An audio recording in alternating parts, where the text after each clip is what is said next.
สิริทิธิมติเตโชชัยยเสธิมาเฮธิมหาคุณาปริเมตปุญญาธิการาสสะพันตรายนิวารณาสมัทธาสัพพะวะโตอะระหะโตสัมมาสัมพุทธัสสะทวาติงสมหาปุริสลาคณานุภาเวนะอสิตยานุพยัญชนะนุภาเวนะอาทุตรสตมังคลานุภาเวนะชาพันนรังสิยานุภาเวนะเกตุมาลานุภาเวนะทาสปารมิตานุภาเวนะทาสอุปปารมิตานุภาเวนะทาสปลมาทปารมิตานุภาเวนะศีลสมาธิปัญญานุภาเวนะพุทธานุภาเวนะธัมมานุภาเวนะสังฆานุภาเวนะเตชานุภาเวนะอิทธานุภาเวนะพลานุภาเว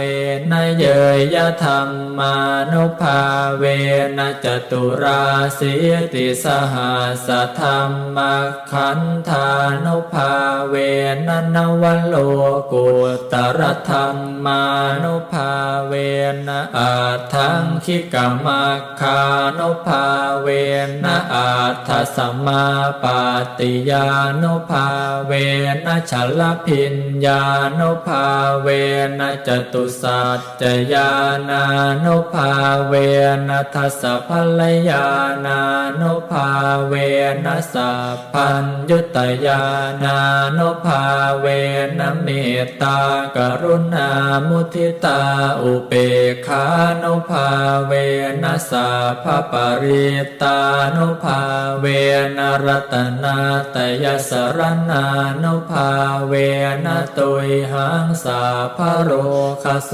กุปาทวทุกขโท